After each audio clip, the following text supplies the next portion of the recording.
Bienvenidos a otro encuentro de las Ínsulas Prometidas. Y hoy nos acompaña David Uclés, narrador nacido en Úbeda en 1990, autor de libros como El llanto del león y Emilio y Octubre, y por supuesto de La península de las casas vacías. Es un narrador que en algún momento fantaseó con la idea de hacer pan en un país nórdico, que nunca quiso ser guardia civil y que pasó un año contemplando una pared en París sin escribir una línea, pero estructurando esta novela, que ya va por la edición número 15 y que está siendo traducida a 3 idiomas. Bienvenido, David. Bien hallado, muchas gracias. Bueno, la primera pregunta, se dice que un escritor, en el fondo es un gran lector, que un día echa en falta un libro en su biblioteca y decide escribirlo. Sí.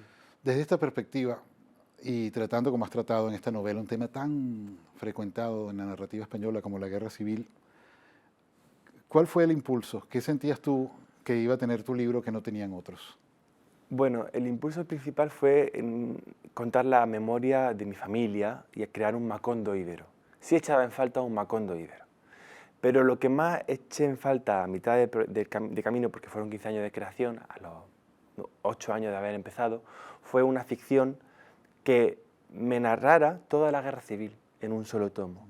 Y yo se lo busqué como lector, porque como estaba creando ese Macondo, cuyo fondo era la guerra, pues digo, es una ficción que me facilite un poco una visión total de la guerra, y no la encontraba. Y fue en ese momento, ante muchos portazos editoriales, que dije, bueno, ya que tengo tiempo, ¿y si hago yo eso? ¿Y si intento contar toda la guerra en toda la península y con los mismos personajes, ¿no? Ese fue el libro que eché en falta y que me propuse hacerlo yo. Hay algo que me resulta fascinante en la creación, y en tu caso, obviamente tú has mencionado Macondo, Sí. ¿no? El pueblo de García Márquez, pero tú mismo has comentado que a los 19 años leíste unas 30 páginas Sí. del libro y que has leído el libro entero después de haber terminado tu novela. ¿Podemos decir que esas 30 páginas fueron la epifanía de aquel chico tan joven? Sí, es curioso porque por un lado no me lo leí, pero solamente esas 20 o 30 páginas ya encendieron la mecha en mí, ¿no? Y yo me sorprendió la belleza de Márquez en esas solas páginas y quería hacer algo parecido, quería contar la historia de una familia con muchas generaciones, de una manera elíptica, con ese realismo mágico bruto, continuo en cada página, y eso me lo transmitió Márquez. Lo que pasa es que no leí el libro hasta el verano pasado, porque no quería una contaminación positiva y fui muy maduro, ¿no? Tenía 19 años, no sé cómo tomé esa decisión, qué visión de futuro tendría. Desde luego que si me llega a decir que tardo 15 años en hacer el libro, me dedico a otra cosa, ¿no? Pero sí, Márquez me influenció mucho. Bueno, mira, en 2019 Ernesto Pérez Zúñiga dijo en una entrevista que Andalucía y en la memoria de sus ancianos latía el realismo, una suerte de forma de realismo mágico. Bueno, tenemos por un lado esa influencia del entorno, pero también tenemos todo lo que serían narradores en lengua española que han trabajado esa mezcla de magia y realidad. Has mencionado a García Márquez, pero también Miguel Ángel Asturias, Carpentier, Uslar Pietri, Wenceslao Fernando Flores, Álvaro Cunqueiro.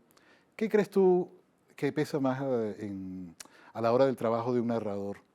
¿Su entorno, en este caso andaluz, como tú bien lo sabes, o las lecturas, o es una mezcla de ambas? No, yo creo que lo que más pesa es el entorno, sí. En mi caso es que el pueblo andaluz es muy supersticioso. No hay nada más que ver las Semanas Santas, ¿no? Y todos los ritos que realizan en torno a ellos. Es una tierra muy rural, con lo cual han mantenido mucho esas costumbres. Hay muy poca contaminación por la parte industrial y de modernización de ciudades, que a veces se ve como algo negativo, pero lo positivo es que se guardan esas costumbres tan bonitas, tan antiguas.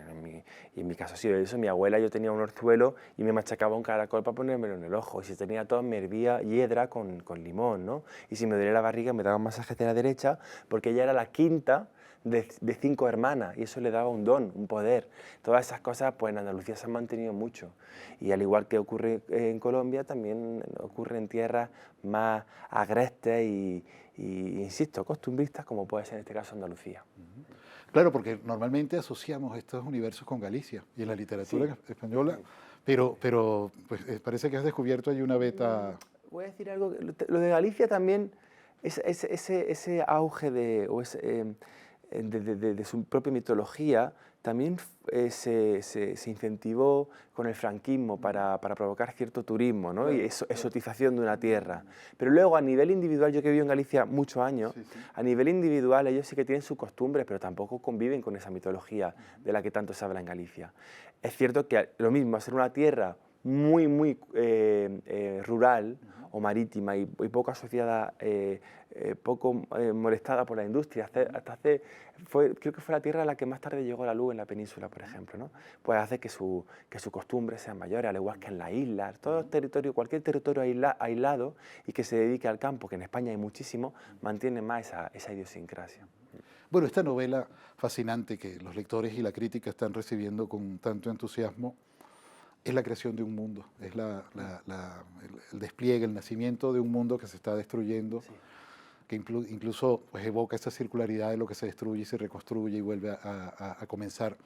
En tu novela Emilio y Octubre, un personaje que habla desde el útero de la madre, algo muy Tristan Shandy, dice que le fantasea con la idea de ser hombre y mujer para poder reproducirse, retirarse a un sitio y poblarlo de hijos.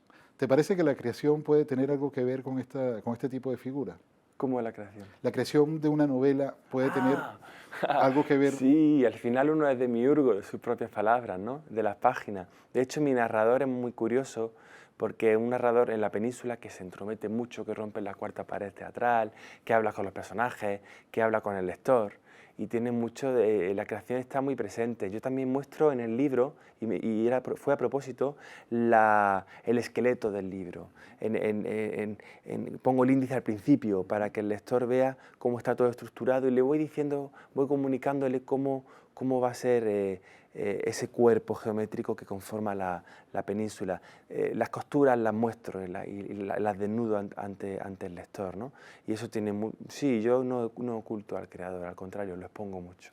Eso yo creo que es uno de los grandes hallazgos de la novela. Una de las cosas que más me gusta es ese narrador, ¿no?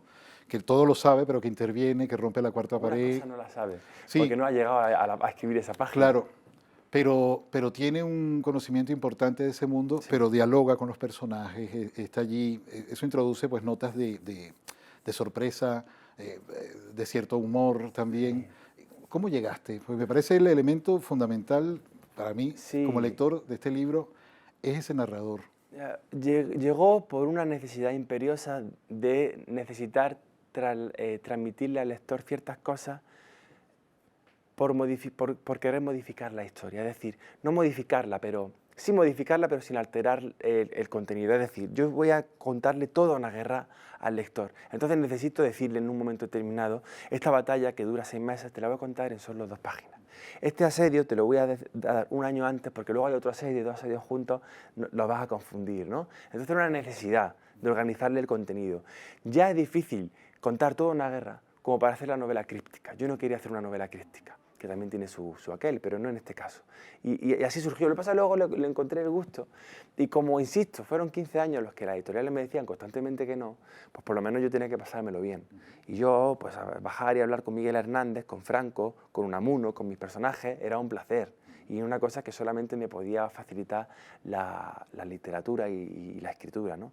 Entonces de ahí viene el narrador. Ahora me he encariñado con él y en mi siguiente obra lo mismo me entrometo, pero tendrá menos sentido que en esta obra. Bueno, y otro elemento muy importante del que has hablado, creas un territorio particular, al punto de que es una novela sobre la Guerra Civil Española donde no se habla de España, sino de Iberia. Sí. Que entiendo que también lo has utilizado en otros libros. Eso responde a una concepción tuya. Sí. Y bueno, cuéntanos un poco sobre eso. ¿Por qué Iberia? Porque me obsesioné con Saramago de mis 15 años hasta los 19, ya me puse al día con toda su lectura. Él se murió un poco más tarde, un par de años más tarde, creo. No, varios años más tarde. Y Saramago era iberista, era muy europeísta, y al principio era por romanticismo. Dije, ay, qué bonita la concepción de toda la península. Entonces me propuse que ninguno de mis escritos, ni relatos, ni novelas, existiría ni España ni Portugal, ni español ni portugués, solo Iberia, íbero. No ibérico, ibérico me suena a jamón y demás. Quería que fuera íbero, que suena menos rancio, no sé. Y cumplí mi palabra. Y para este libro fue muy complicado, porque claro, un conflicto español. pero lo metí con calzador. Ahí en el Ecuador expliqué por qué esa unión entre España y Portugal, me excusé ante el lector y seguiré haciéndolo. Yo cuando me refiero de mi tierra me refiero a Iberia y a Iberoamérica también. Pero está muy bien resuelto. En el momento te resulta muy coherente cuando explicas que en Portugal pasaron otras cosas, Sí. ¿no? Pero bueno, que es todo parte de un mismo universo. Sí. Esa pared que mirabas en París durante un año sin escribir una línea y con la que fuiste estructurando la novela, primero implica que para escribir no solamente se escribe, sino No. que se planifica mucho. ¿Qué había en esa pared en París? Y ese año me decía mi ex, entonces, tú me habías dicho que eras escritor, pero no escribes. Y yo solamente miraba la pared, digo, estoy estructurando, necesito ver cómo contarlo todo. Los nombres que se ponían en aquel momento, de qué se moría la gente, a qué edad, las carreteras que existían, de qué estaban hechas las carreteras, si era asfalto o era piedra, qué se cultivaba en cada mes, porque ahora con Almería y los invernaderos tenemos aquí en España o en Iberia vegetales y legumbres todo el año, ¿no? Los grados, diferentes grados militares que tenía porque iban ascendiendo los militares a una velocidad hiperrauda, los dichos de antaño, el rezo, imágenes de algunos edificios, cómo habían cambiado con respecto al presente, multitud de informaciones, los uniformes militares, qué colores tenían, bueno, un poco todo eso. Era información que yo necesitaba ver de un solo vistazo. No podía, era más cómodo tenerlo en una pared que en el ordenador, ¿no?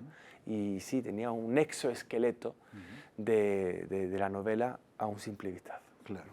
Bueno, y en concreto has insinuado la posibilidad de una novela de la posguerra Sí.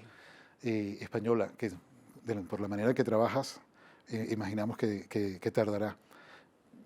Una pregunta, digamos, de tu pequeño taller literario interno. ¿Toda esa investigación la ibas haciendo de manera previa o la piensas hacer de manera previa en tus libros siguientes? ¿O es el propio libro el que te va pidiendo, debes averiguar los tipos de uniforme, las comidas? Las dos cosas. Yo, por experiencia, antes de escribir una sola frase ya tengo un título, una estructura y una idea general del libro, ¿no? Por ejemplo, la de la posguerra ya tengo estructurada. Tengo un montón de documentos sobre cómo quiero realizarlo, qué referencias quiero meter, título, pero no he escrito una sola palabra. Pero mi experiencia me dice que luego va a cambiar todo mucho. Probablemente sea otro título, probablemente el libro se vaya por otro lugar. Pero necesito una base, si no, no tengo esa seguridad de meterme en un jardín como contar, en este caso, toda la posguerra, ¿no? Entonces yo tengo ya la estructura, que si saliera esa estructura, bien, yo creo que sería una cosa coherente y ya gustaría más o menos, pero yo me sentiría tranquilo. Pero luego va a cambiar muchísimo. Y sí, yo siempre digo, creo que estructuro un 98% estructurar y reescribir, y ese momento de escritura puro es un 2%. Es como los libreros. La gente se piensa que el librero está preparándose un té en la librería y viene alguien y le aconseja un libro. No, el trabajo del librero es logística. Es un 90% de logística, es un trabajo duro. Lo que te resta es ese momento romántico, ¿no? Pero ese es solo la punta del iceberg. Bueno, y ya para ir cerrando, esa fantasía de hacer pan muy lejos de España, ¿se mantiene o se ha ido borrando No o se crees que mantiene. vas a hacer pan algún día? Es que no confío. Mi padre es muy austero, de jienense, y en Jaén, tipo la casa Bernarda Alba, que somos paisanos de los granaínos, bueno, por lo menos mi familia no celebra mucho las cosas. Y cuando la celebra con miedo a que luego se tuerzan las cosas. Y si no, siempre está ahí para recordarte que luego somos mortales, ¿no? Que no hay que celebrar tanto demasiado. Y... Espera, ¿me habías preguntado? Si la fantasía de hacer pan, Sí, entonces, ahora está todo el mundo hablando de la península y tengo asegurado el siguiente proyecto y demás, pero yo no me hago esos castillos en el aire de que ya voy a estar en el candelero para siempre. Entonces, tengo esa opción B de que si las cosas se tuercen, pues me voy a Dinamarca a hacer pan. Me apetece aprender a hacer pan y me gustan mucho los países escandinavos. Ahora no me voy a Escandinavia teniendo toda la gira y siguiente libro y demás, ¿no? Pero sí, no me gusta escuchar a un escritor cuando dice, menos mal que alcancé la fama porque no podría haber hecho otra cosa. ¿Cómo que no? Yo estaba variando, cogiendo aceituna toda mi vida de repartidor, haciendo cócteles y no bebo alcohol. Yo soy muy pedante, claro que haría cualquier otra cosa, ¿no? Y estoy preparado, la vida una no sabes por dónde te lleva, entonces, pues ya veremos, a ver.